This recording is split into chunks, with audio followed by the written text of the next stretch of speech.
Did you know it takes a drop of water 90 days to travel from Minnesota to Louisiana? The entire Mississippi River takes 90 days for a drop of water to travel that far. It's 2,340 miles. There is an aquatic theme there. And that's true for today's guest, Sophia Herzog-Gibb.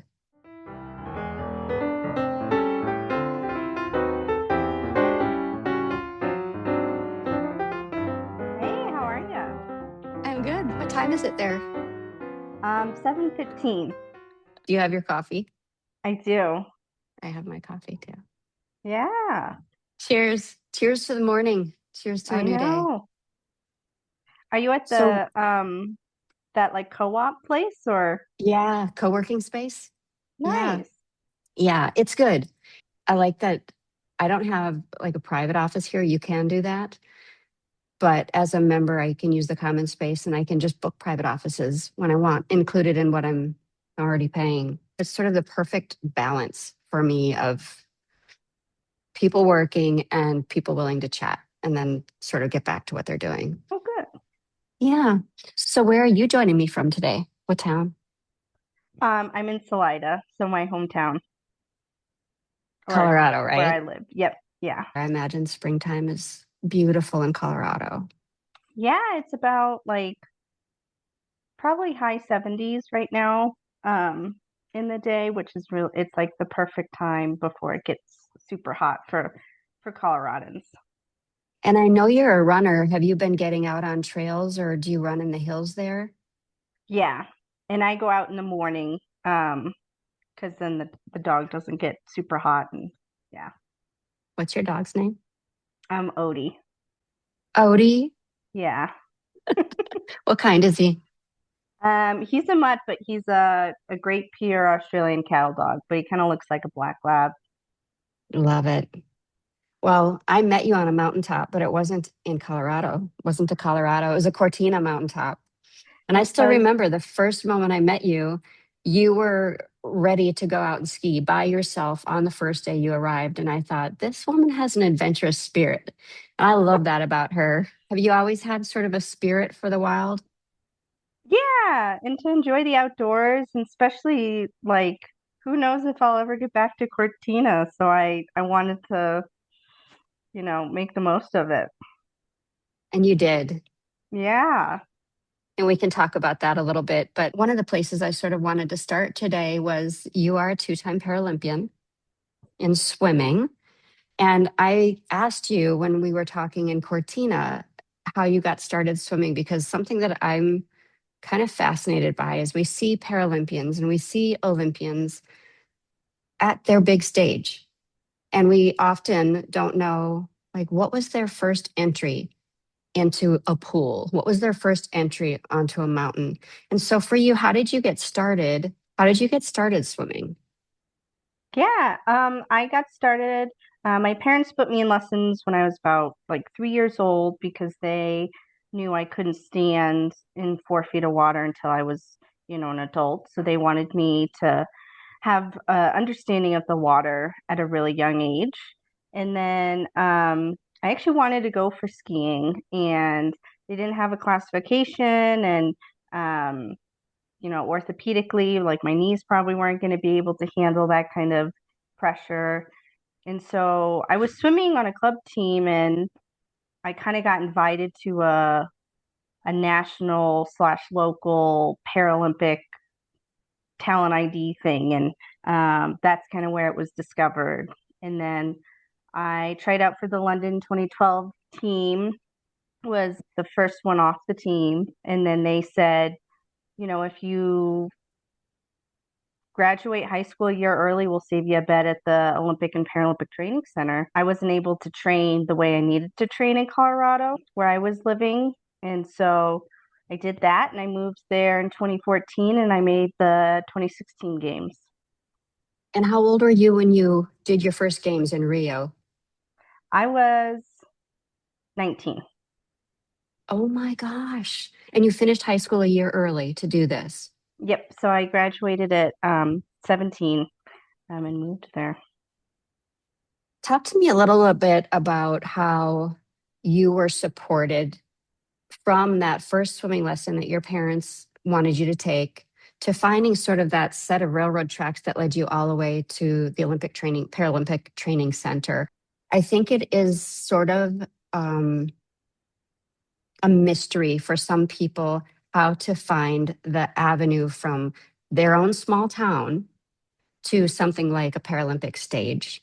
What people and or organizations kind of helped you along the way to get from that first swimming lesson to the Olympic and Paralympic Training Center?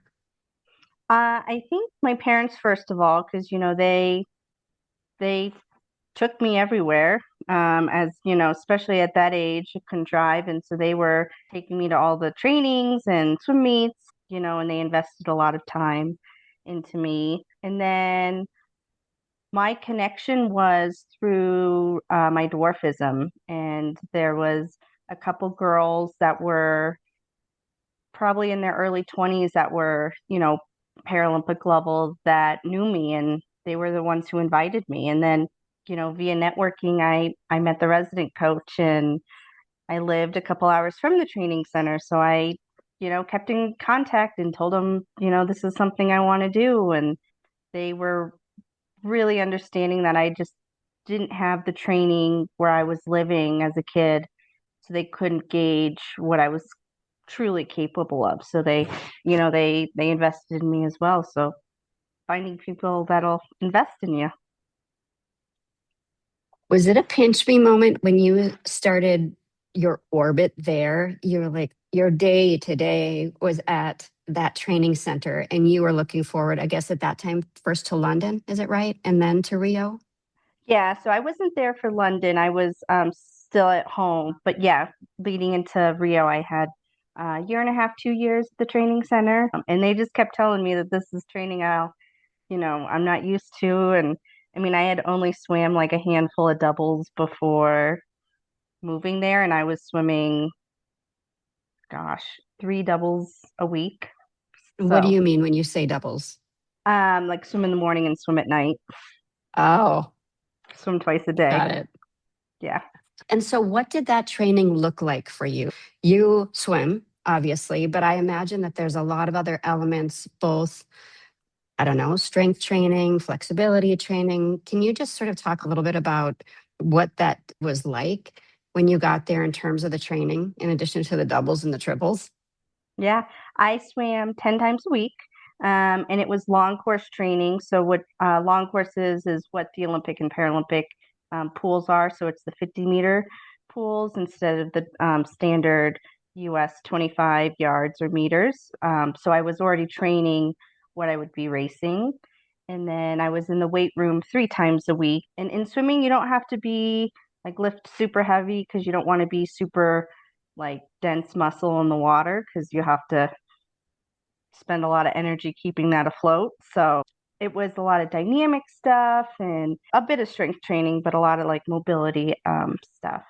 And then we did sport psych work to get ourselves mentally prepared for the games. And but the thing about the training center is all of your fees are covered, so you don't have to worry about working a job. So my room, coaching, all my food was covered. All I had to do was focus on training.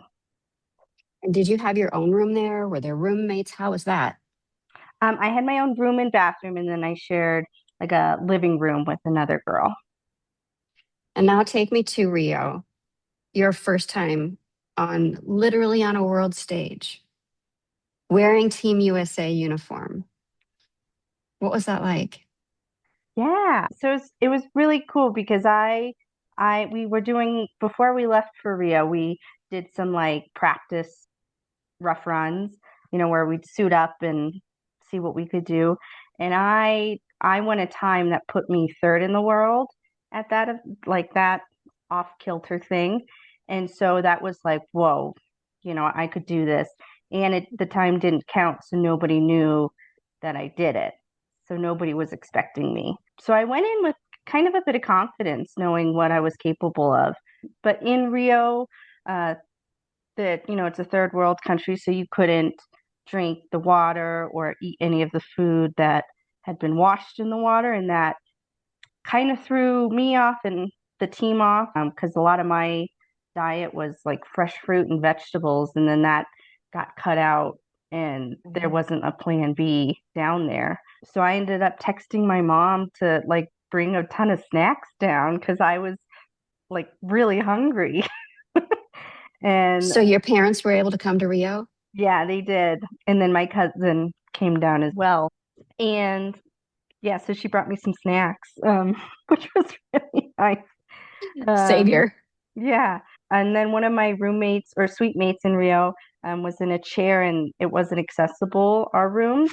And so they ended up coming in right before the Paralympics and ripping out the kitchenette and pretty much just sticking a hose in the wall. And then that was her shower. But every time she'd try and take a shower, it would flood because it was never wasn't made to be a bathroom. And so it was not the thinking of this like you have no concerns except racing. Like there was a lot of obstacles that were I wasn't ready for. But yeah, racing, I mean, I just remember I walked the opening ceremony, so I did the loop and then I left. And I remember we were like a half a mile away and you could hear when Brazil walked in because it was just so loud. And they had a Brazilian swimmer who was really popular. And anytime he'd walk in, you could hear anywhere you were in the swimming complex. It was just really cool. So you competed in what events there? I competed in the 100 breaststroke where I won my silver medal, and then the 200 IM, and then I believe the 50 fly. And so for somebody who doesn't know, there's the sport and then there's the event. And then in Paralympics, there's the classification. Can you explain what that means and what your classification is? Yeah, I'm so in swimming there's 10 physical classifications, S1 through S10, S1 being most disabled and then S10 being least disabled, and I'm in S6. And they get this number by they kind of do like a physical out of the water and then they do like a swimming test to see how your body reacts in the water. And then there's some visual classifications as well. Okay. And can you say that again, the 1 to 10? S1 being most disabled and then 10 being least disabled. Got it. Okay. And so that was Rio. You came home with a silver medal, did you say? Yeah. Now, did you have the bug and you were thinking already of Tokyo at that point, or what sort of goes through the mind of somebody who has won a medal, maybe their first medal at the Paralympics, and then you go home? Is there any come down from that when they did the psych work with all of you in advance? Do they prep you for that type of thing? A bit. There's definitely the drop, they call it. And I The was nine, drop? yeah, I was 19 at the time and I didn't have like a college education. I didn't have anything lined up post games. And so I kind of took the summer off and um figured out if I still wanted to train at the training center, um, traveled a bit and, realized that I was going to have to figure out my next moves. No one was going to, tell me what it was or offer me a job because I just won a silver medal. So I ended up, they had a partnership with DeVry and I got my undergrad through there. Took, the rest of the year off from Rio and then went back to the training center for a bit. And what did you study through DeVry? I got my undergrad in communications, and then I got a couple years later my master's in business. That's amazing. And did you do that remote then so that you could train? Yes. Hmm. You were doing remote before people were doing remote. Yeah. I love it. I love it. So tell me about Tokyo. That was a completely different type of experience. Obviously, in the aftermath of COVID, Tokyo's supposed to happen in 2020, was delayed a year until 2021. What was your mindset after having had your first experience in Rio, training all this time, and then approaching your next games, but with a very different world view because of what was happening with the pandemic? So in 2019, right before the pandemic happened, um, my then boyfriend, now husband, and I decided that he was a cyclist, paracyclist at the training center, that we were gonna move to Salida, and he was gonna retire, and I was gonna train privately here, leading into what we thought was like 8 months, 6 months to the games. And at that point, I had my master's and I was kind of getting set up. I knew Tokyo was going to be my last games. I was getting, this was going to be a good step to move on to my next chapter of, getting a house and all that kind of stuff. And then the pandemic happened and pools were kind of one of the first things to shut down, except the training center. So then I ended up moving back to the training center for extended periods of time when it was allowable, because the training center ended up shutting down for a significant portion. And yeah, 2020 was kind of a weird year where I like did a lot of other training and tried to stay in shape the best I could. I swam in the river here a couple times to keep like the feel of the water, and we adopted a dog at that time, so that kept me busy. And yeah, so my training looked way different than I was hoping, planning, or expecting leading into Tokyo. But I did a significant portion at the end at the training center because of the whole bubble aspect, leading into Tokyo they wanted. So a lot of the team actually ended up doing that so we could just be one bubble together, which was nice. But it was really fun to train here in Salida for, I would say I got probably good 8 months of solid training privately with a different coach and a different style of training. And yeah, yeah, it was very different experience. So you mentioned your husband there, and I wanted to ask you, do you like to go by Sophia Gibb, Sophia Herzog? In my sporting world, I go by Sophia Herzog-Gibb. So your maiden name is Herzog. Mm-hmm. Okay, got it.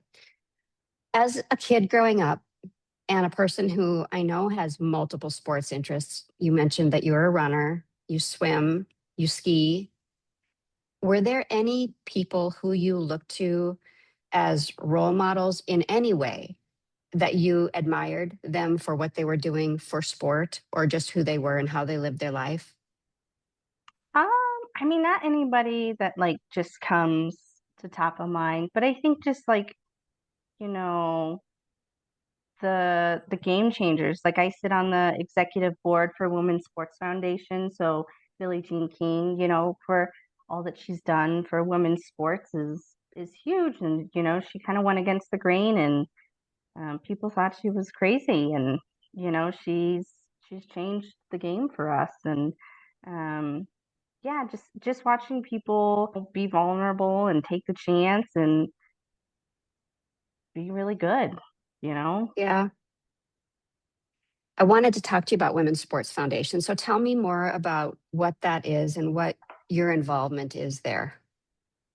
Yeah, so Women's Sports Foundation was founded by Billie Jean King, and it ranges from getting girls access to sport, from buying the equipment to sports bras to finding female coaches, to leveling the playing field for equal pay for professional sports and making sure that's equal rights there. So it's a wide range that they're covering, and I sit on the athlete leadership board, and I get to do some really fun things and go to events and learn a new sport with a bunch of girls. Or the last thing, I was at like a WNBA event, so super fun. Wow. And so I would imagine of all the people involved in that and all the different ways that people are involved in Women's Sports Foundation, people that you looked up to before must be people who are your sort of your peers at this point. Yeah, yeah. Like my first women's sports, I sat next to like Donna De Verona. Just, I mean, some serious powerhouses in the room, which is really empowering. And so why is it important for you to do advocacy work for people with disabilities, for adaptive sport, for women in sport? Why is it important for you to do that? And what do you want the outcome to be of your work? I think it's important just to give back to the sport or just to the sporting world that has given me so much. And I just hope to, I mean, not inspire, but give the idea to some little girl that anything is possible when, she puts her mind to it. What can advocacy and sort of grouping of people who are like-minded in this way, who want to grow and develop young girls and ladies in sport, what's the power of a group? What can the group do? I think it's super powerful. I think, especially in women's sports, there's like a ton of different expert-minded people, and they're able to see all the different obstacles and then the way to break down those barriers to get the little girls into to sport. Like I've always lived in a really rural area, and we've gone into the heart of New York City, and they've talked about half the girls aren't going to do sports because they can't take the trains and they, can't get rides and all that kind of stuff. And, that was never an option. There's not even a train where I live. So, just different thought processes and power in numbers and yeah. I've obviously never competed at the level that you have, but I grew up very active in sports. I was in diving, gymnastics, and track, and it was just a big part of my life, just at high school level. But it definitely shaped me. Um, it shaped what I thought I was capable of. So I'd just love to hear from you as a person who has been so immersed in sport. I would love to hear what it's meant to you and what it can do for a person beyond the sport and beyond the sort of the age of competition, if you will.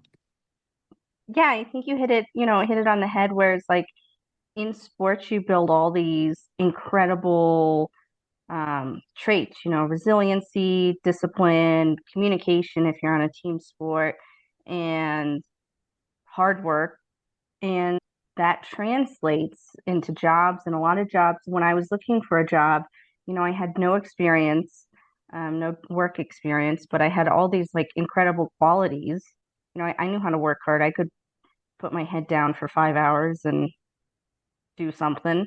So it took the right person to like realize like, oh, she'll be really good at this. She just dedicated her life when everybody else was getting internships and working entry level jobs.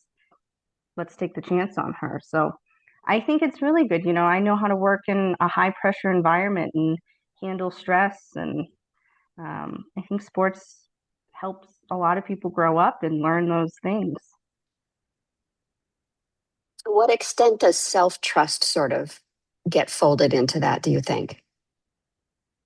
I think a big part, I knew in my heart when I didn't have a good training block and wasn't gonna put up what I was hoping to put up, and then I knew when I did, and I knew I was gonna surprise myself. I love that. Did you surprise yourself when you did that pre Rio run and you realized you were third in the world? Yeah, that was a shock. Um, yeah, and then like training here in Salida, I had a couple shockers, and it was just nice. Like, oh, this is all the stars are aligning for me. This is working out. I'm making the right decisions here. Yes. And I think what you said about resilience earlier is really pertinent because it's it's easier to call up those qualities that a person learns, whether it's through sport or maybe they come up through the theater or whatever their thing is. It's easier to call them up, I think, when we have things going well, when we have the wind at our back. But if you could just look at it through another lens for a second, when things have been a little harder for you, or maybe you've been going through a time that is sort of less secure, or whatever it might be, in what way do you think the traits that you've picked up and cultivated as an athlete have come into play for you? I think, like for Rio, I was the hunter. I was hunting for it, for the medal, and, no one saw me. And then come Tokyo, I was the hunted. I was the only returning medalist. People knew I was training somewhere else. They didn't know what I was doing.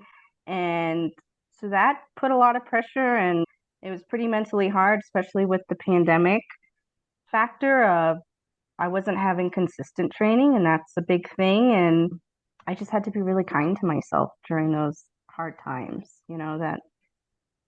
that I'm doing something incredible. If it doesn't shake out the way I wanted to shake out, I'm still doing something I love. To what extent do you think knowing how to win well and knowing how to lose well is important? I think it keeps you hungry, you know, like I mean, what was it? Like 2017, I went to like a World Cup and I lost, like awfully. And it was like a reality check. Like, this is not a cakewalk. There are new blood coming up. They've watched you for who knows how long, and you gotta not train with fear, but train with gusto. Hmm. I had never heard that expression, the hunter and the hunted. Is that something that you guys talk about? It's pretty cutthroat. People are vying for medals, and if you're a returning medalist, people are wanting to take you down, kind of, and you're wanting to to stay on top. That is super fascinating language to me. A very athletic mentality of Hmm. Hmm. The warrior, the hunter, that type yeah, thing. Well, you do not shy away from challenges. You obviously have had an amazing athletic career. And then you decided to pick up a microphone on the world stage. Tell me a little bit about that. We met because you and I were working for NBC at the Paralympics in Milan-Cortina. We were in Cortina, and you were showing up as a first time on air broadcaster. And I thought, this yeah, woman has guts. Tell me about that. yeah. How was that? Um, it was super fun. It's definitely like a fire hose to the face, um, of just like all the talking and how fast it moves and trying to like feather into the main show back at the States. And um, but I loved it. It was like, I don't know, 5 hours of just complete chaos, but it was so fun. What did you do to temper your nerves during that time? You know, your first, second, third, fourth live shots. What was that like? What did it feel like in your veins, in your body? I actually liked the live better than the taped. Um, and that's probably the athlete mentality of, the pressure's on, like you got to pull it together, Sophia. Um, and I think, there's like a period of time when they finish and like we knew they, medaled or, they didn't and they were going to come quick. But there was a period of time where my producer, Joey, and I could, like talk some questions through of like, okay, maybe athlete A is probably not happy. So let's, steer the questions here or, this is what we want to talk about. And a lot of athletes in the skiing, because I was covering skiing, had some really fun stories. So it was fun to like lean into that. And then being an athlete, um, I had that respect and empathy when it didn't go well. So I think that helped me as well, was, I knew kind of what was going through their heads.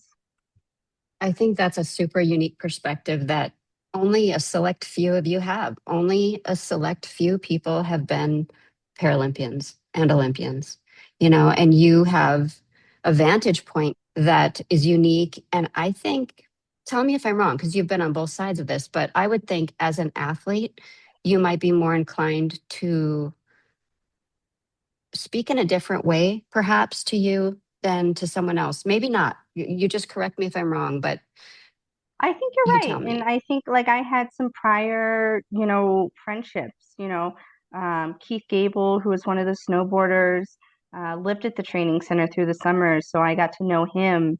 And I was the first one he told that he was retiring.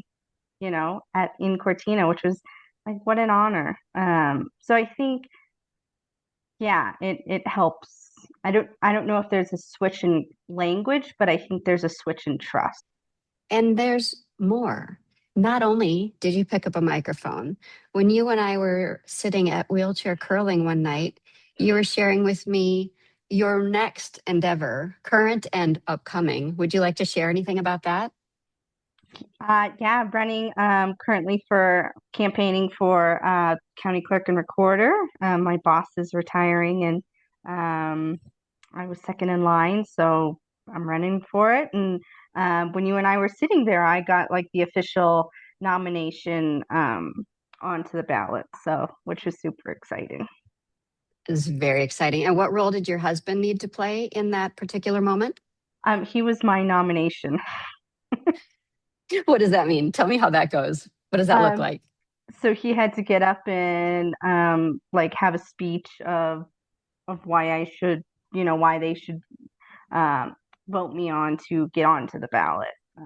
So he like nominated me, and then they all took a vote. So that was kind of not the original plan when I left, but my original plan kind of fell through. So I was really lucky that he did that for me. That is great. You said you met, I didn't know this, but I imagine that you met at the training center. You sort of We just did. sort of whipped by that. Yeah, yeah. We actually met in the cafeteria. How did that go? If you want to share. It was good. So I actually knew one of his teammates, and I had seen him around, and I said, "Hey, could you introduce me to him?" And that's kind of where it started. And his first name is what? Nick. That's so cool. I just think it's exciting that you're willing to continue to be the hunter. I'm going to Yeah, use this language. I like this language. Which brings me to the idea of books. Are you reading any good books right now? Or have you read any lately? I'm in between books right now. I just finished Heart the Lover, and then I'm about to start Wild Dark Shore.